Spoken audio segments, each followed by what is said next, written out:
గౌరవనీయులు సిద్దిపేట ఎమ్మెల్యే మాజీ మంత్రివర్యులు హరీష్ గారు, దుబ్బాక ఎమ్మెల్యే మన ప్రభాకర్ రెడ్డి గారు, నర్సాపూర్ ఎమ్మెల్యే సునీత గారు, మెదక్ మాజీ ఎమ్మెల్యే పద్మా దేవేందర్ రెడ్డి గారు, ఎమ్మెల్యే షేర్ సుభాష్ రెడ్డి గారు, జడ్పీ చైర్మన్ హేమలత గారు, ఈరోజు ఇక్కడ వర్షం కురిసినా ఇబ్బంది కలిగినా కూడా ఇంత రాత్రి పొద్దుపోయే వరకు ఉన్నటువంటి నా అన్నదమ్ములకు, నా అక్క చెల్లెలకు అందరికీ నమస్కారం.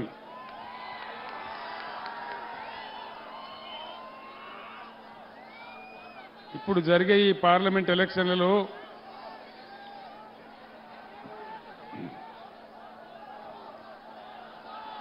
వినబడతలేదా? ఇప్పుడు వినబడతా చూడిగా. మీరందరూ కూడా దయచేసి ఈ చైతన్యవంతమైన మెదక్ నియోజకవర్గంలో మంచి తీర్పు ఇవ్వాలని చెప్పి నేను కోరుతా ఉన్నా. 5 నెలల క్రితం తెలంగాణ ఎట్లా ఉండే, ఈ 5 నెలల్లోనే ఎంత ఆగమాగం అవుతా ఉంది మీరందరూ గమనిస్తూ ఉన్నారు. కాంగ్రెస్ పార్టీ 6 గ్యారంటీలని అరచేతిలో వైకుంఠం చూపించి యావత్తు తెలంగాణ ప్రజానీకాన్ని దగా చేసింది, మోసం చేసింది. మీ అందరికీ కూడా తెలుసా విషయం. అనేక మాటలు చెప్పినారు, వాళ్ళ నోటికి మొక్కాలే, ఇష్టం వచ్చిన వాగ్దానాలు చేసినారు. వాళ్ళు ఇచ్చిన వాగ్దానం ఏది నెరవేరలే, ఒకటి కూడా సరిగ్గా అమలు కాలే. ఒకటే ఒక ఉచిత బస్సు అనేది పెట్టినారు, దాంతో మహిళలు కొట్టుకొని సస్తా ఉన్నారు. ఆటో రిక్షా కార్మికులేమో రోడ్డున పడి ఆత్మహత్యలు చేసుకుంటా ఉన్నారు. వాళ్ళు చెయ్యలే. నేను ఒక మాట మీ అందరిని అడుగుతాను, రైతు బంధు అందరికీ వచ్చిందా? వినబడతలేదు, రాలేదా? నిన్న మొన్న వేస్తామని మాట్లాడిండు, 9 తారీఖు అన్నారు. మళ్ళా ఎలక్షన్ నిబంధనలు పెట్టి మళ్ళా దాన్ని కూడా ముంచే ప్రయత్నం చేస్తూ ఉన్నారు. మహిళలకు 2500 రూపాయలు వచ్చినాయా? రాలేదులే. మెదకోళ్ళకు వచ్చినాయట కదా. ఈయన కాంగ్రెస్ ఎమ్మెల్యేనే కదా మొన్న గెలిచిండు, రాలేదా? మీకు 15,000 కాడికి వచ్చినాయట కదా. అంటే మోసం అయిందా? దగా అయిందా? పాతవి కూడా కనీసం వాళ్ళు అమలు చేసే పరిస్థితులలో లేరు. రైతు బంధు కూడా ఇయ్యలే. నేను అన్నాడు 1 లక్ష రూపాయల వరకు రుణమాఫీ చేస్తా అని 30,000 కోట్ల రూపాయలు మీకు రుణమాఫీ చేసినాం.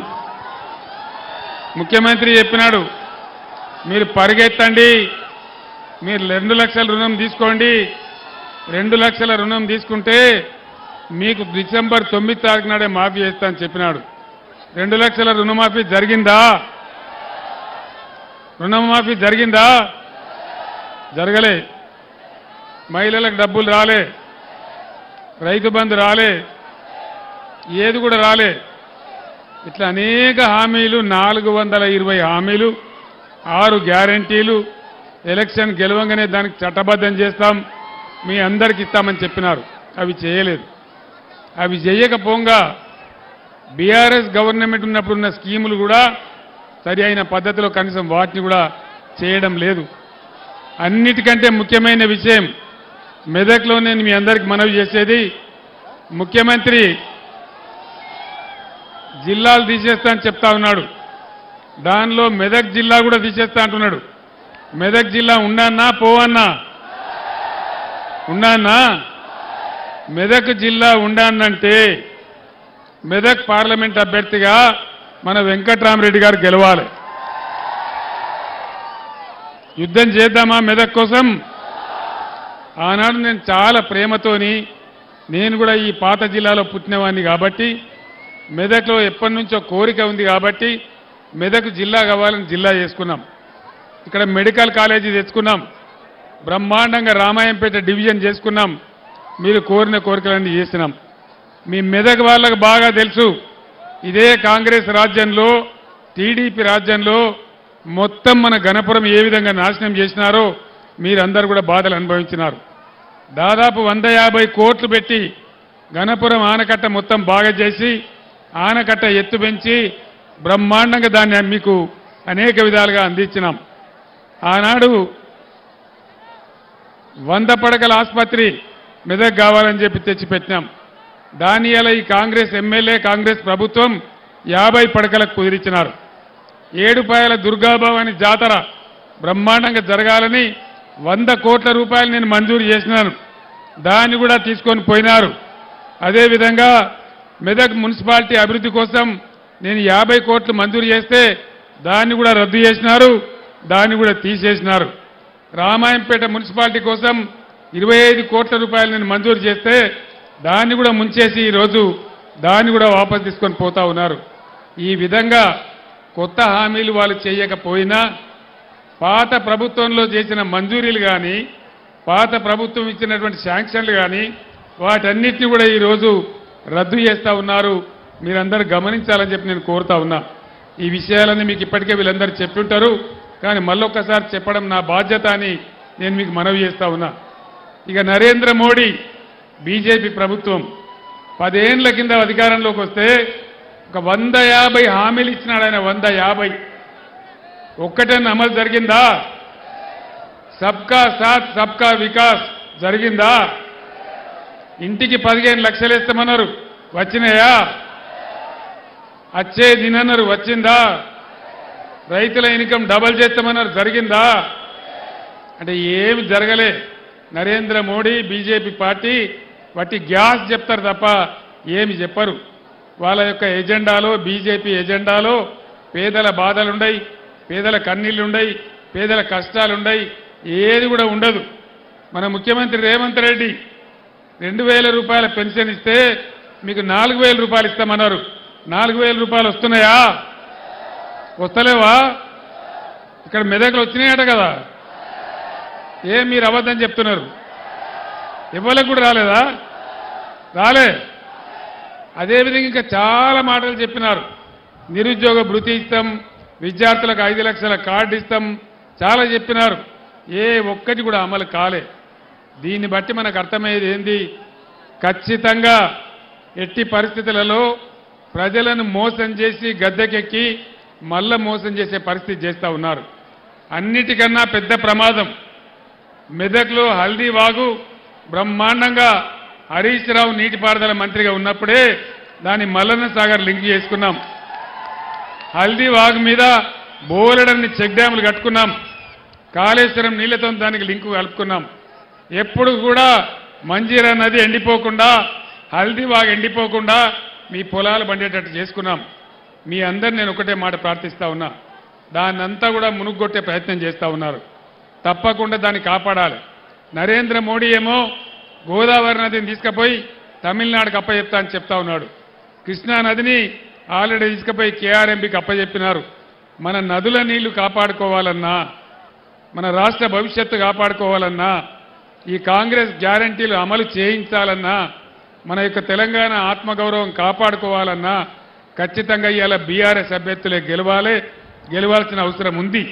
అది నాకంటే ఎక్కువ మీకు తెలుసు. 9 ఏళ్ల పాటు నేను ఒక్క నిమిషం కూడా కరెంటు పోకుండా మన రైతాంగానికి 24 గంటల కరెంట్ ఇచ్చినాం. ఇలా ఎందుకు కరెంటు కోతలు వస్తూ ఉన్నాయి? దేనికోసం వస్తూ ఉంది? వీళ్ళు కొత్తగా చేయాల్సిందేం లేదు, వీళ్ళు గడ్డపారబడి తవ్వేదేం లేదు. ఇచ్చిన కరెంటు కూడా ఇచ్చే చేతగాని అసమర్థ ప్రభుత్వం ఉన్నది. మిషన్ భగీరథ మంచినీళ్లు ఎంత బ్రహ్మాండంగా పట్టణాలలో 1 రూపాయికి తీసుకొని నల్లా కనెక్షన్ ఇచ్చి, గ్రామాలలో అయితే రూపాయి కూడా లేకుండా మీకు అందరికీ అన్ని ఇళ్ల నల్లాలు పెట్టించి ఎంత మంచిగా మంచినీళ్ళు వచ్చినాయి, ఎంత బ్రహ్మాండంగా వచ్చినాయి. మరి ఈ రోజు ఆ నీళ్ళు ఎక్కడికి పోయినాయి? ఏమైనా ఎందుకు మాయమైతా ఉన్నాయి? ఇచ్చిన కరెంటు రాదు, మంచినీళ్లు రావు, సాగునీళ్లు రావు, పంటలు పండితే పండించుకునే పరిస్థితి లేదు. వరి పంటకు 500 బోనస్ వచ్చిందా? బోనస్ బోగసేనా? కనీసం మద్దతు ధర వస్తుందా? తడిసిన ధాన్యం కొంటున్నారా? అన్ని రకాలుగా రైతులకు ఒక శాపంలాగా ఈ కాంగ్రెస్ పార్టీ తయారైంది.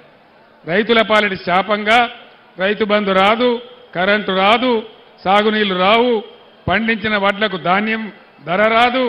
మరి ఏం చేస్తున్నట్టు ప్రభుత్వం? ఎవరి కోసం పనిచేస్తున్నట్టు? దయచేసి ఆలోచించాలని నేను కోరుతా ఉన్నా. ఆగమాగం జగన్నాథం కాదు. ముఖ్యంగా యువ సోదరులు, రైతు సోదరులు, మెదక్ ప్రాంత మేధావులు ఆలోచన చేయాలి. గోదావరి మాయమైతే ఉన్న ఒక్క గోదావరి తమిళనాడు, కర్ణాటకకు తరలిపోతే మన రాష్ట్రం గతి ఏం కావాలి? ఇన్నేళ్లు చేసుకున్న పనులన్నీ ఎట్టుపోవాలి? మనం కట్టుకున్న ప్రాజెక్టులన్నీ ఎక్కడికి పోవాలి? మరి మొత్తం నష్టపోదామా? మళ్ళీ బీఆర్ఎస్ను కాపాడుకొని బ్రహ్మాండంగా బీఆర్ఎస్ శక్తితోనే పోరాటం చేసి మన అస్తిత్వం కాపాడుకుందామా? మీరు ఆలోచించాలని నేను మాట్లాడుతూ ఉన్నా. ఆనాడు తెలంగాణ కోసం మీ అందరికి తెలుసు, తెలంగాణ ఉద్యమం జరిగినాడు మీరందరూ కూడా నన్ను దీవించినారు. 15 ఏళ్లు పోరాటం చేసి చావు నోట్లో తలకాయ పెట్టి తెలంగాణ సాధించిన విషయం మీ అందరికి తెలుసు. తెచ్చిన తెలంగాణను ఒకటొకటి బాగు చేసుకుంటూ ఒక పొదరిల్లాగా బ్రహ్మాండంగా చేసుకుంటా ఉన్నాం. మొన్న అసెంబ్లీ ఎలక్షన్లో కాంగ్రెస్ ఇచ్చిన వాగ్దానాలు నమ్మి మీరు కాంగ్రెస్కు ఓటేసినారు. అనవసరంగా మనం దెబ్బతినిపోయినాం. మళ్ళీ ఇప్పుడు ఈ కాంగ్రెస్ చేసే మోసాల నుంచి ఈ రాష్ట్రాన్ని కాపాడాలన్నా, నదుల నీళ్లు దక్కించుకోవాలన్నా, కరెంటు మనకు రావాలన్నా ఖచ్చితంగా బీఆర్ఎస్ ఎంపీలు గెలిస్తేనే బ్రహ్మాండంగా అందరినీ కాపాడగలుగుతారు. కాబట్టి నేను మీ అందరినీ కోరుతా ఉన్నా, వెంకట్రామరెడ్డి గారు ఒక రిటైర్డ్ ఐఏఎస్ ఆఫీసర్, ఇదే జిల్లాలో కలెక్టర్గా పనిచేసిన వ్యక్తి. ఆ ఇద్దరు అభ్యర్థుల కథ మీకు తెలుసు, నేను కొత్తగా చెప్పేదేం లేదు. బీజేపీ క్యాండిడేటు 100కి 100 అబద్ధాలు మాట్లాడతాడు. నరేంద్ర మోడీది ఎంత గ్యాసు, రఘునందన్ రావు కూడా అంతే గ్యాసు, అందులో ఏం అనుమానం లేదు. నిజమే కదా? దుబ్బాకలో ఇదే ప్రభాకర్ రెడ్డి చేతిలో మొన్న దాదాపు 55,000 ఓట్లతోని చిత్తు ఓడిపోయినాడు. నేను ఒక్కటే మాట మిమ్మల్ని అడుగుతున్నా, మెదక్ దుబ్బాకలో అసెంబ్లీకే చెల్లనటువంటి రూపాయి మరి మెదక్ పార్లమెంట్లో చెల్తుందా? దుబ్బాకలో చెల్లని రూపాయి మెదక్లో చెల్తుందా? తుక్కు ఓడగొడితే డిపాజిట్ ఓడగొట్టాలి, బుద్ధి చెప్పాలి. మీరు ఇష్టం వచ్చిన హామీలు ఇచ్చి మోసం చేస్తే ఇక్కడ మేము ఎడ్డోళ్ళం కాదు అని చెప్పి తెలంగాణ మళ్ళొక్కసారి పిడికిలి బిగించి మనం పోరాటానికి దిగాలి. మీ అందరు నేను కోరేది, నేను ఇదే జిల్లా బిడ్డను, మీకోసం నేను ఎంత పనిచేసినో మీకు తెలుసు. మెదక్ పట్టణాన్ని, మెదక్ ప్రాంతాన్ని ఏ విధంగా అభివృద్ధి చేసినామో మీకు తెలుసు. గణపురం ఆనకట్ట ఏ విధంగా బాగా చేసినామో మీకు తెలుసు. హల్దీ వాగ్ మీద ఎన్ని చెక్ డ్యాములు కట్టినామో మీకు తెలుసు. కాబట్టి మీ అందరినీ కూడా నేను ప్రార్థించేది, ఈ ఎన్నికల్లో ఒక విద్యావంతుడు, తెలివితేటలున్నవాడు, ఒక రిటైర్డ్ ఐఏఎస్ ఆఫీసర్, ఆయన డబ్బుల కోసం రాజకీయాల్లోకి రాలే. ఆయనకు ఆల్రెడీ పదవి కూడా ఉంది, ఎమ్మెల్సీగా పనిచేస్తూ ఉన్నాడు. ఇవాళ ఖచ్చితంగా కేసీఆర్ ఎంబడి నేను కూడా ఉండి కేసీఆర్తో పాటుగా ఈ తెలంగాణ అభివృద్ధి చేయాలి, ఈ ప్రజలకు అభివృద్ధి చేయాలి. మెదక్ నాకు బాగా ప్రేమ ఉన్న ప్రాంతం కాబట్టి, ఇక్కడ 3 జిల్లాలలో కలెక్టర్గా పనిచేసిన అనుభవం ఉంది కాబట్టి నేను నా తెలివితేటలు ఉపయోగించి ఈ జిల్లాకు ఉపయోగపడాలి, హరీష్ రావు కూడా అండదండగా ఉండాలి, బ్రహ్మాండంగా ముందుకు తీసుకుపోవాలని వెంకట్రామరెడ్డి గారు వచ్చినారు తప్పితే ఆయన స్వార్థం కోసం కాదు. ఆయన ఒకటే మాట చెప్పినాడు, ఎన్నికల్లో దిగంగానే అందరు వేరే మాట్లాడతారు, కానీ వెంకట్రామరెడ్డి గారు ఒక మాట చెప్పినాడు, 100 కోట్ల రూపాయలతోని ఒక ట్రస్ట్ ఏర్పాటు చేసి పేద విద్యార్థులందరికీ నేను సాయం చేస్తానని చెప్పినాడు. ప్రతి నియోజకవర్గానికి బ్రహ్మాండమైన కళ్యాణ మంటపం కూడా నేను కట్టిస్తానని మాట ఇచ్చినాడు. ఎన్నికలకు ముందు ఏ అభ్యర్థి కూడా ఇటువంటి హామీలు ఇవ్వరు. ఆయనకు ఆల్రెడీ డబ్బుంది, చదువుతున్నాయి, తెలివితేటలున్నాయి, అన్ని రకాల యోగ్యుడు. కాబట్టి నేను వెంకట్రామరెడ్డి గారు నిలబడతాను నన్ను అడగలే, నేనే వెంకట్రామరెడ్డి గారిని అడిగి మెదక్ కోసం మీరు నిలబడాలి, మెదక్ బాగు చేయాలంటే తప్పకుండా మీ మాట దాట సార్, నేను నిలబడతా, పని కూడా చేస్తా అని వచ్చి ఇలా పోటీ చేస్తూ ఉన్నాడు. కాబట్టి దయచేసి మీ అందరినీ కూడా నేను కోరేది, నా మాటను గౌరవించి వెంకట్రామరెడ్డి గారిని పెద్ద మెజార్టీతో గెలిపించాలని మీ అందరినీ కోరుతా ఉన్నా. ఇవాళ ఇక్కడ కొంత రాళ్లబాన పడ్డది, మీకు ఇబ్బంది కలిగింది, మీరు బ్రహ్మాండమైన ఊరేగింపు కూడా పెట్టినరు, కానీ టైం దాటిపోతా ఉంది. 10 గంటల లోపల మనం కార్యక్రమం ముగించాలి. మీరందరూ కూడా ఇంకా ఊళ్ళకి పోవాలి. నేను ఎక్కువ మీ టైం తీసుకోకుండా మీ అందరూ కూడా మనవి చేస్తా ఉన్నా, దయచేసి ఎట్టి పరిస్థితులలో వెంకట్రామరెడ్డి గారిని గెలిపించమని నేను కోరుతా ఉన్నా. मेदक पार्लियामेंट हल्के के मुसलमान भाइयों को, बहनों को मैं सलाम करता हूं. आप तमाम लोगों से अदबन गुजारिश करता हूं कि वेंकट राम रेड्डी साहब एक सेक्युलर आदमी है, एक सेक्युलर शख्स है और हमारे साबिका कलेक्टर है, पढ़ा लिखा आदमी है, उनको जरूर जिताइए। मैं एक बात बताता हूं, आज मुकाबला यहां पे मेदक पार्लियामेंट में कांग्रेस तीसरे दर्जे पे है। मुकाबला है बीजेपी और बीआरएस के बीच में। कहीं आप लोग गुमराह होके कांग्रेस को वोट देंगे तो खामखा बीजेपी जीत जाएगा। यहां हर हालत में बीजेपी को पैदा नहीं होने देना है, बीजेपी को जीतने नहीं देना है। इसीलिए मैं आप तमाम लोगों से गुजारिश करता हूं, जनाब वेंकट राम रेड्डी साहब पढ़ा लिखा आदमी है, एक रिटायर्ड आईएएस ऑफिसर है, साहब का कलेक्टर है, जरूर उनको जिताइए और बीजेपी को दफन कर दीजिए। इतना कहते हुए मैं आपसे रुखसत लेता हूं। సోదరులారా, మీరు అలసిపోయినా కూడా రాత్రి అయినా కూడా ఇంత పెద్ద సంఖ్యలో వేచి ఉండి నాకు స్వాగతం చెప్పినందుకు, వెంకట్రామరెడ్డి గెలుపుకు మీ పట్టుదల చూపెట్టినందుకు మీ అందరికీ ధన్యవాదాలు తెలియజేస్తూ నేను సెలవు తీసుకుంటా ఉన్నా। జై తెలంగాణ, కారు గుర్తుకే, కారు గుర్తుకే, జై తెలంగాణ। అందరికీ ధన్యవాదాలు।